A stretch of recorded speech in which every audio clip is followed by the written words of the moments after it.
일단 여기까지 읽도록 하겠습니다. 우리가 먼저 이 본문의 내용들을 관찰을 해야 합니다.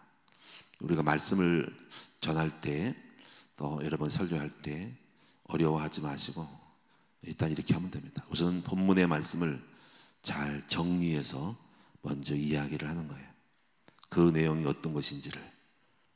그래서 그 내용들을 잘 먼저 여러분 숙지하고 알아듣게, 어떤 사건인지 육하원칙에 의해서 머릿속에서 언제, 어디서, 누가, 무엇을, 어떻게, 왜, 결과는, 실과까지 해서 그러면 여러분이 그거를 먼저 파서 여러분 분석을 해서 사건의 내용들을 잘 정리하고 알려주는 거예요. 그 다음에 여러분이 거기서 깨달은 말씀을, 엑기스를 찾아내는 거예요. 엑기스를 딱 찾아서 거기에 대해서 깊이 다뤄주면 되는 거예요. 이해되셨죠? 그래서 거기에 대해서 살을 붙이는 거예요. 그래서 만약 이런 거예요. 살이란 말은 증명하고, 증거하고, 설명하고, 권고하고, 권면하고, 강조하는 거예요. 그렇게 하면 되는 거예요. 네, 증거하고, 증명하고, 강조하고, 격려하고, 권면하는 거예요.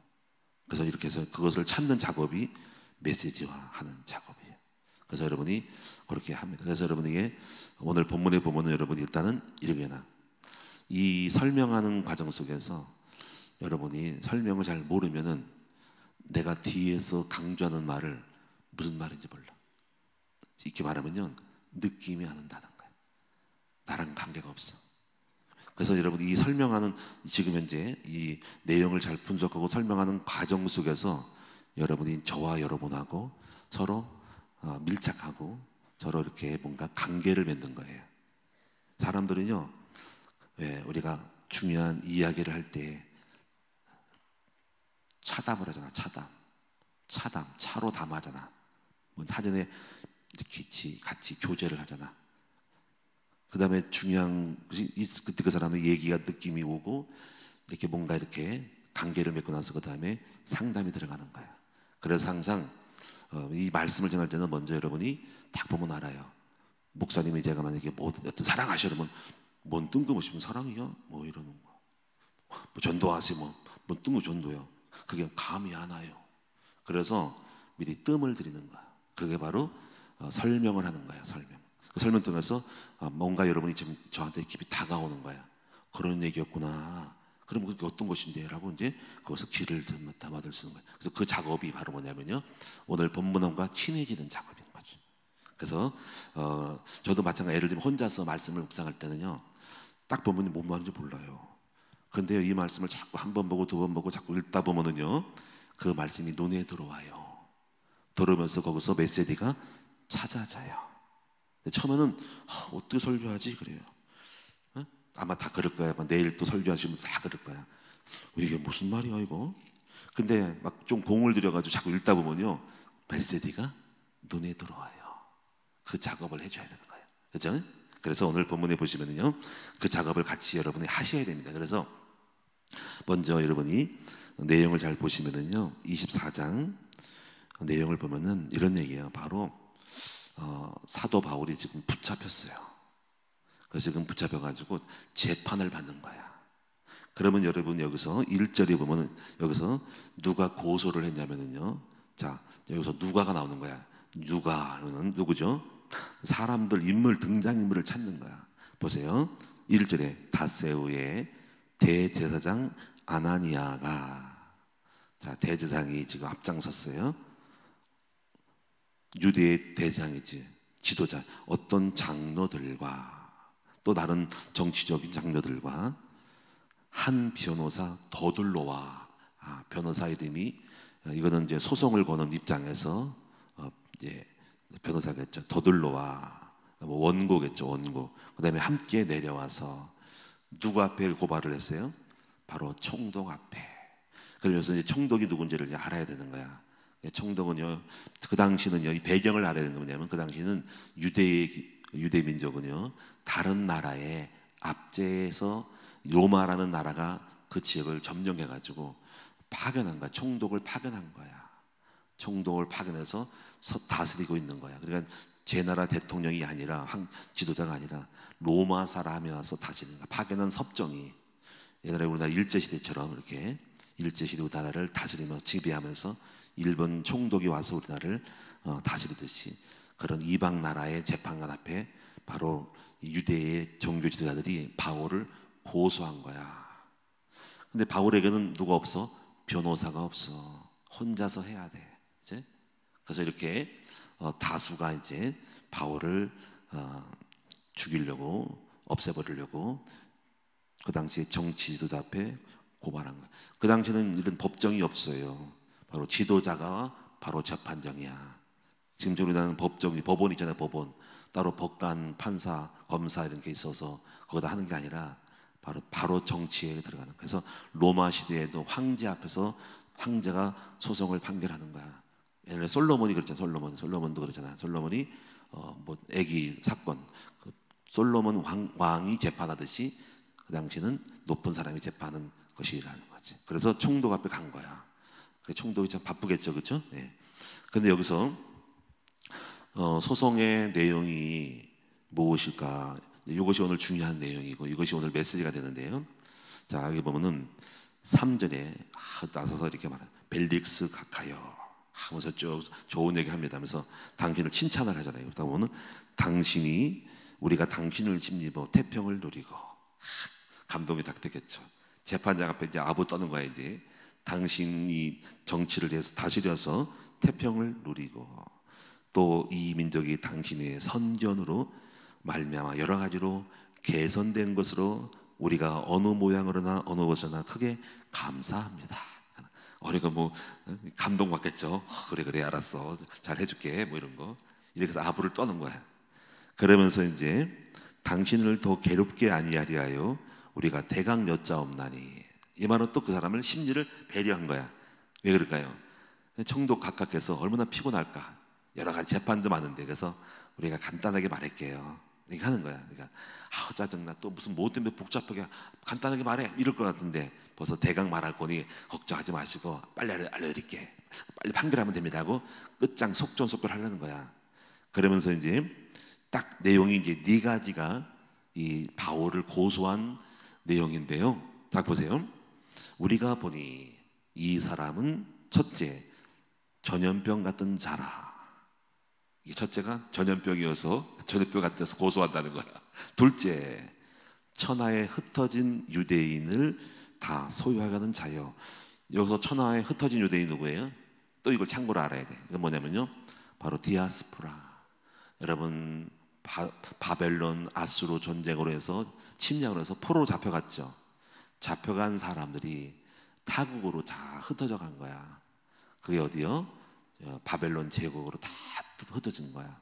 그러니까 유대인들이 다른 나라 살고 있는 거야. 우리나라로 말하면은 중국의 만주 쪽으로 중국으로 넘어간 조선족 교포들, 그리고 러시아 하울 그런 계통으로 사할려 넘어간 바로 고려인들, 러시아, 우즈베키스탄, 이렇게 스탄으로 들어가는 나라들, 거기에 속한 수많은 우리가 흔히 말하는 고려인들, 일본으로 끌려간 바로 제1교포, 제 중교포, 제러시아, 제중앙아시아 교포들이 디아스포라라는 겁니다.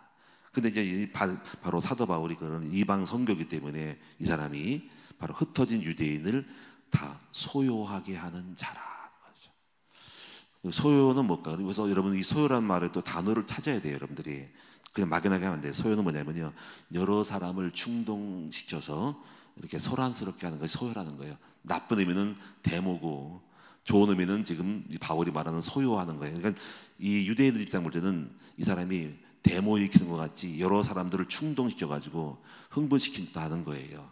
그러니까 흩어진 유대인들 갖다가 단체로 여러 사람을 갖다가 막 소동시켜서 막 그 사람들을 막 그냥 요란하게 만들었다, 소란스럽게 동네가 시끌벅적하게 했다라는 거예요. 그러니까 바울은 가는 곳마다 어떻게 해요? 동네를 시끌벅적하게 직접 만들어요. 그래, 이걸 갖다가 이들은 바로 흩어진 유대인들을 갖다가 소유하게 하는 자라고 표현해서 이것이 고소하는 항목의 두 번째라는 거죠. 세 번째는요, 세 번째가 뭐예요? 여러분 해보세요. 세 번째는 나사렛 이단의 우두머리라. 이미 여러분들은 예수님을 유대의 이단으로 찍었잖아. 그 이단의 바로 두목이다 하는 거지. 우두머리 대장 대빵이라 하는 거예요. 이 사람이 바울이라는 거지. 그래서 고소할 명분을 갖는 거예요. 이게.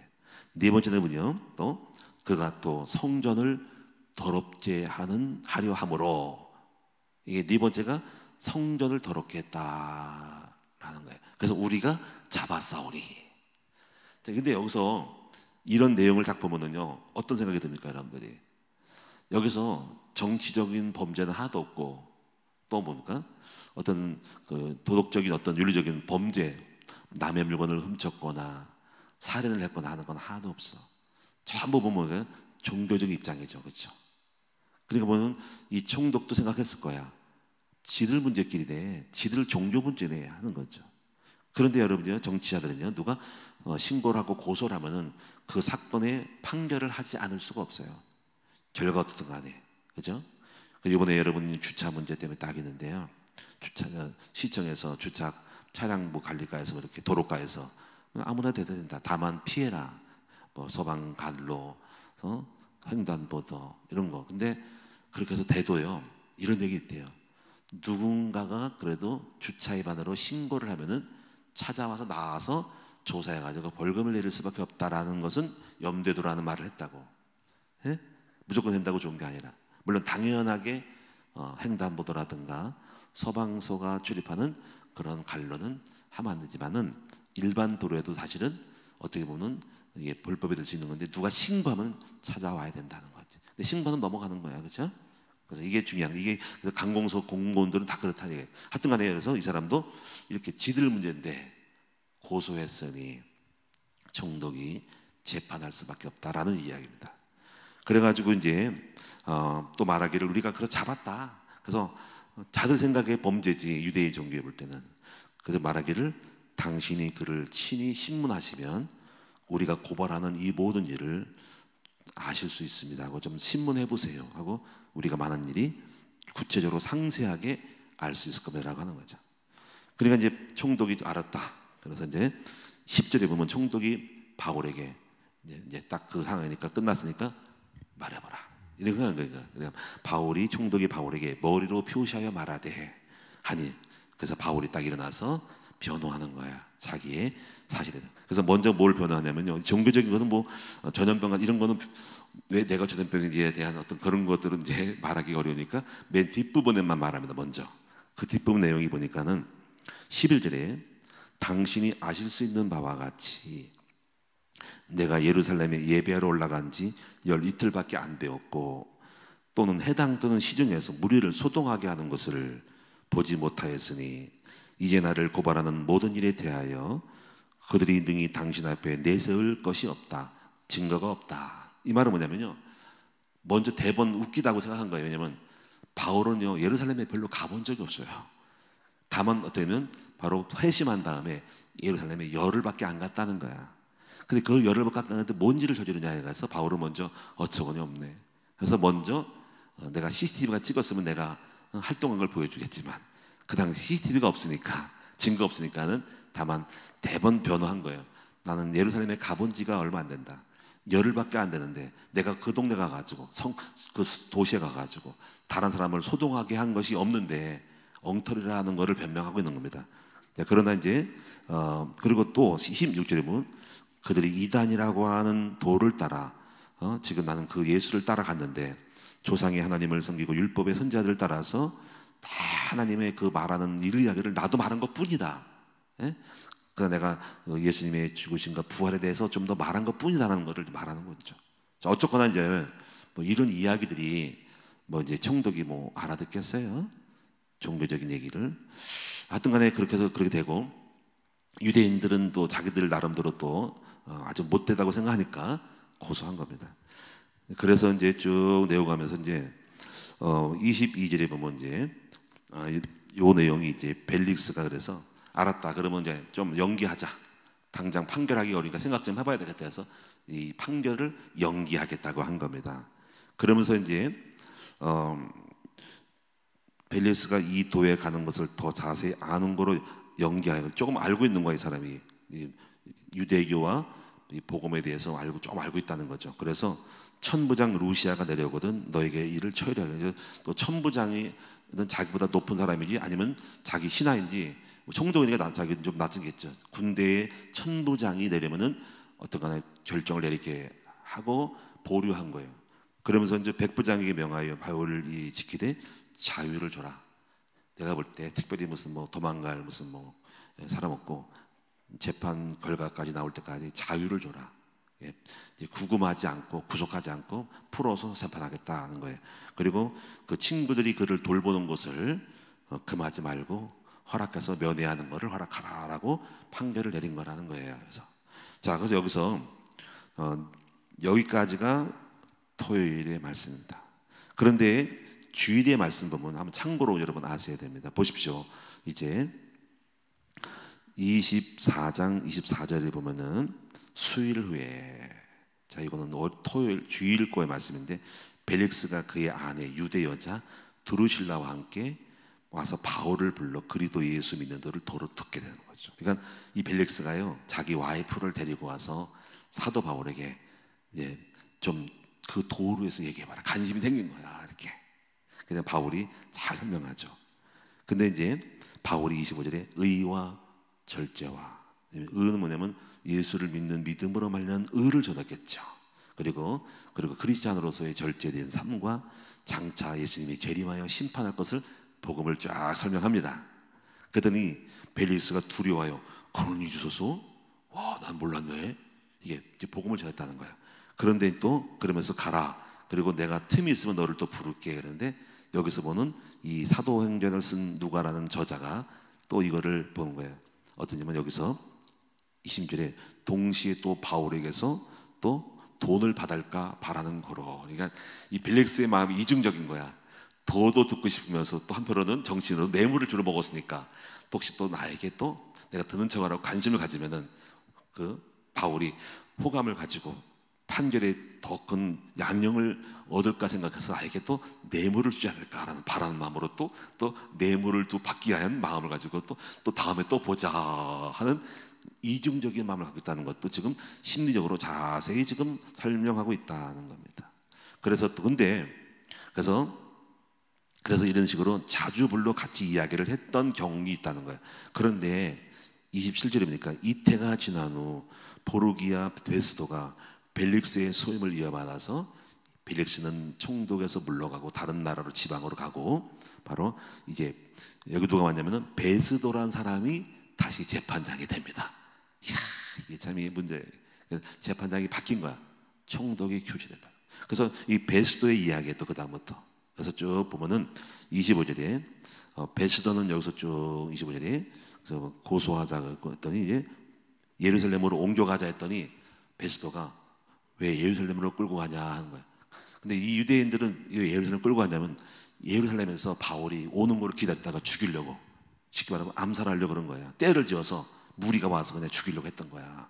그러니까 이 유대인들은 호시탐 노리고 있는 거야. 그러니까 우리나라를 끌고 가자. 그래서 예루살렘으로 데려오라 하는데 이 베스도라는 사람이 안 돼, 가지 마 한 거야. 그래서 아마 그런 어떤 위험성을 있기 때문에 자기도 제수를 놓쳤을 때 책임감을 면할 수 없기 때문에 노하고 거절했다는 이야기예요. 그래서 이제 베스도가 6절에 보니까는 여기 80일을 또는 8일을 또는 10일을 지낸 후 가이사로 내려가 재판 자리에 앉았다. 재판하는 거예요 이제 그때. 근데 여기서 이제 바울이 상소를 해요. 상소해서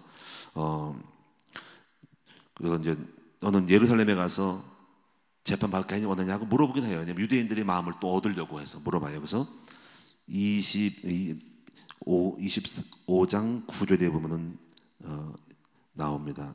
25장 9절에 보면 나오는데 바울이 말하기를 10절에 보면은 내가 가이사의 재판 자리 앞에 섰으니 마땅히 거기서 심판을 받겠다라고 이제 로마로 가기를 청합니다. 그럼 우리가 여기서 바울은 어떤 마음이 있을 것 같아요? 바울은요 바로 로마까지 가서 복음을 황제 앞에 전하는 마음을 있었던 거야. 자, 여기까지 하도록 할게요. 그럼 오늘 여기서 우리가 이 말씀을 들으면서 저는 몇 가지 중요한 교훈들을 얻고자 합니다. 고소한 제목이 뭐냐면요 4가지입니다. 첫째는 이 사람은 전염병 같은 자라. 두 번째가 뭐죠? 천하에 흩어진 유대인을 소욕해 하는 자라. 세 번째, 나사렛 이단의 우두머리라. 그 다음에 성전을 더럽게 한다라고 말하는 거거든요. 근데 유대인의 입장 볼 때는 그런 거죠. 유대인 입장 볼 때는. 그러나 여기서 하나님의 입장을 한번 생각해 보시면은요, 지금 이 내용은 하나님께서 볼 때는 다 기뻐하는 거예요.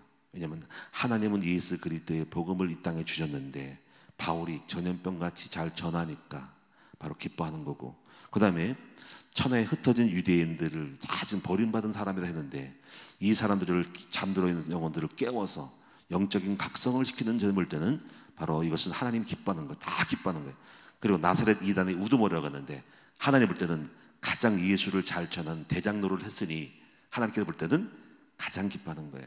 또 네 번째는 뭐냐면 또 성전을 더럽게 했다는 말은 그들은 성전에서 예루살렘 성전에서 막 소동했지만은 하나님 볼 때는 썩어진 물들을 갖다가 한번 휘둘러 가지고 청소한 것 같이 바로 하나님 볼 때 사도 바울은 썩어진 율법에 고착화된 굳은 마음에서 이 종교성에 있는 걸 갖다가 휘집어 놓고 이게 소롱을 했으니까 실제로 했다고 아직 하지 않았더라도 그렇게 범죄에 대한 내용들은 하나님 볼 때는 기뻐하는 항목들이었다라는 겁니다. 그래서 우리가 하는 일들이 어떤 이익에 갖고 있는 사람에게는 이것이 고소의 내용이 되고 비판의 내용이 되고 자기의 유익을 잃어버리게 되지만 우리가 하는 일을 볼 때는 하나님 볼 때는 전부 다가 이롭게 하는 일이라는 것을 여러분 아실 수 있기를 축원합니다.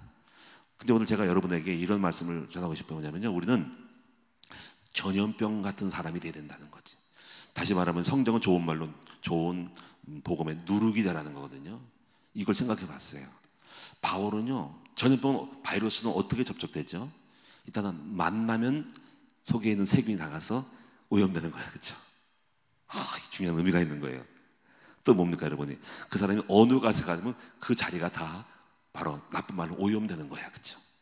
그럼 우리가 하나님 백성들은요, 우리가 어디를 가든 간에 복음의 누룩이 되어서 우리에게 나가는 말과 모든 행동들이 다가 복음을 전하는 사람이 되어야 한다는 거죠. 하지만 이것이 뭔가 공기 중에 누룩이 나간다는 거야. 바이러스가. 네? 여러분 됐으면 좋겠다는 거지. 할렐루야. 그래서 저는 이거를 보고 많이 기억이 나는 게 뭐냐면요, 전에 교회를 71평 땅을 이제 수장공사에서 분양받아가지고 대출을 받기 위해서 우리 교회 소속의 이름으로 바꾸려고 했어요. 큰나무 교회로. 근데 대출을 받아야 되죠. 근데 감정평가를 해야 됩니다. 땅 평가에서 감정평가 은행에 대출을 해줘요. 평가에 따라서. 감정사가 항상 옵니다. 감정사. 은행에서 제공한 부르던 감정사, 연결된 감정사가 와서 평가하는데 감정가가 안 나와서 대출을 안 해준다는 거지. 근데 그 감정사가 젊은 사람이에요. 근데 우리는 거기서 그래 알았어 안녕히 가세요 하는 게 아니라 이제 마지막에 그 사람에게 뭘 하냐면 복음을 전했어요. 우리 사모랑 같이 앉아서 영접을 시켰다고 했는데 그 사람이 영접하고 나서 잠깐 오버라고 했더니 왜 그래 그랬더니 앉아보라고 했더니 당시 교회 다녔더니 그래서 얘기했더니 나중에 자기가 뭐냐면요, 듣게 됐어요. 복음을 듣게 됐는데 예수님을 영접을 했어. 했더니 나중에 알기를 사실 제가요 장로 아들이라는 거야. 장로 아들. 그래가지고 장로 아들이어서 이걸 지금 감추고 있었는데 영접을 하고 눈물을 막 흘리고 막 해가지고 영접한 다음에 장로 아들 고백을 하더라고. 그래서 하는 말이 이 건에 대해서는 제가 다 알아서 감정을 좀 올려 써가지고 해서 대출 받도록 해드리겠습니다. 걱정하지 마세요 하고 가셨어. 그럼 이제 이런 경우는 뭐냐, 우리는 지금 감정이 안 나와서 낙심한 상황이라도 그 사람이 우리가 접촉이 되었으므로 뭘 했습니까? 복음을 전한 거잖아. 우리가 누룩이야, 누룩. 우리가 누룩 같은 사람이 된 거야. 그죠? 지난번에 제가 중국에 이해 갔을 때 거기 저는 뭔가 준비도 안 됐는데 이동진 목사 그러더라고. 아버님, 우리 이해 중세학교 2군데에서 학원을 알아보기 때문에 군대를 들러야 됩니다. 그리고 어린데 했더니 하는 우리 이평 목사님의 친구 여자 성분이고요. 그것도 갔다 왔고 또 하나 어디냐 했더니 학교입니다. 그래서 어디 학교인데 중세 이해학교라고 외국 학교입니다. 그래서 그래 가보자. 그래서 갔어요.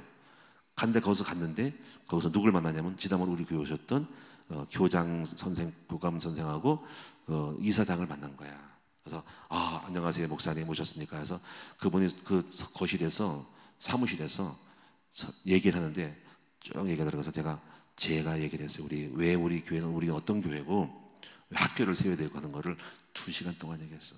2시간 동안.